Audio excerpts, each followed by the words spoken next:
The National Weather Service in northern Indiana has issued a flash flood warning for east central Putnam County until 9:30 p.m. At 5:35 p.m., Doppler radar indicated thunderstorms producing heavy rain across the warned area. Between 1.5 and 2.5 inches of rain have fallen. The expected rainfall rate is 1 to 2 inches in 1 hour. Additional rainfall amounts of 2 to 3 inches are possible in the warned area. Flash flooding is ongoing or expected to begin shortly. Hazard: flash flooding caused by thunderstorms.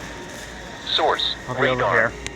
Impact: flash flooding of small creeks and streams, urban areas, highways, streets and underpasses, as well as other poured